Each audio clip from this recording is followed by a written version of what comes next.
So emotional, Whitney Houston. Done. Wrap it up. Easily.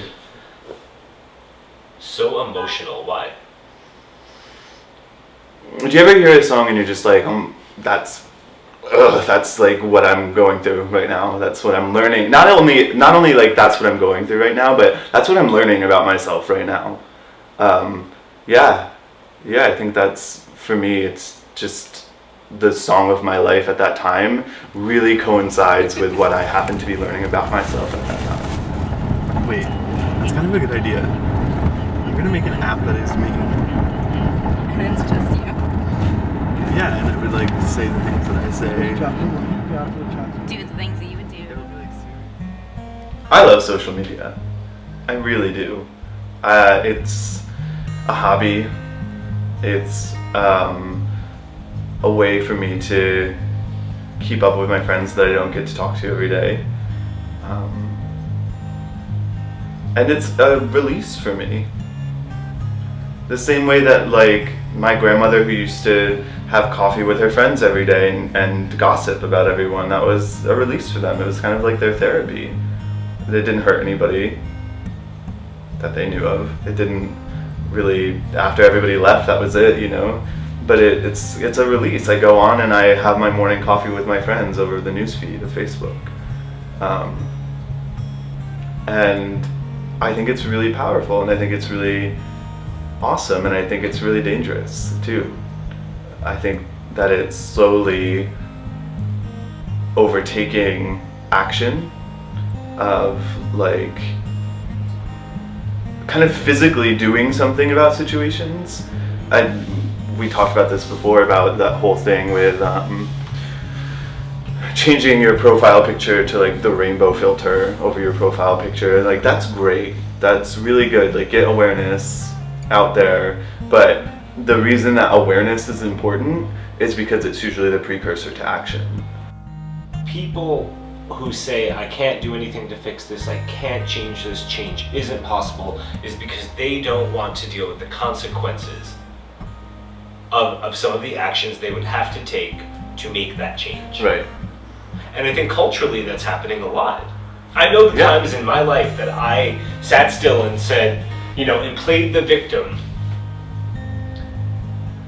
were the times I didn't want to deal with what that was going to mean. Right. So what Americans don't really understand is that to grow, you have to be really, really explicit about the things that you're really bad at. You have to be willing to look at them. Yeah. That's really but not only look at them. I don't think it's just look at because them you can and sit. I think a lot of change. people sit and just look at what they're bad at.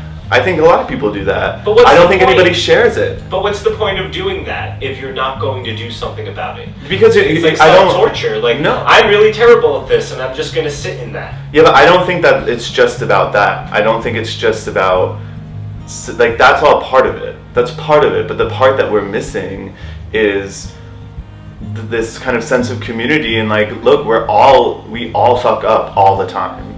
We're all bad at things.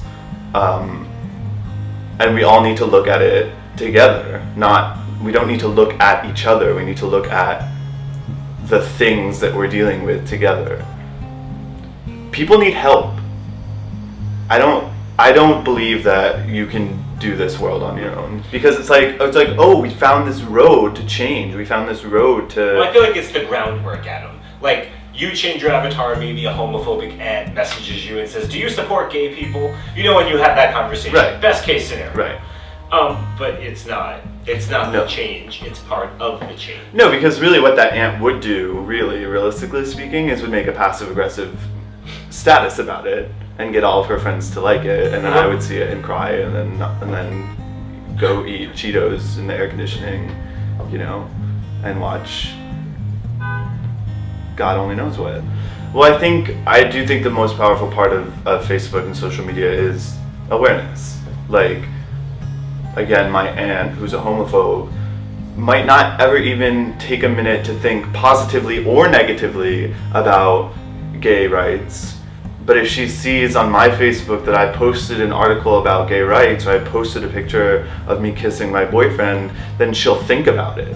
Whether she thinks, oh, how much I hate this, or oh, like, what's going on? Like, she's thinking about it. Well, that's all that we can ever ask of people. Right, and so that makes asking that of people more accessible. Right. And so I think that's powerful about social media. And also, I mean, I'm really into technology, so I just think it's interesting too. I think it's on art exhibit of humans. We now have all of this.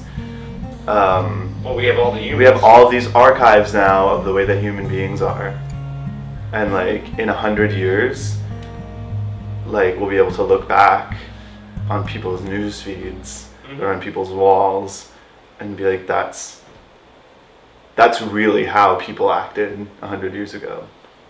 Is that how you see that? I'm just. No, I'm thinking. Yeah. I'm just thinking. Damn.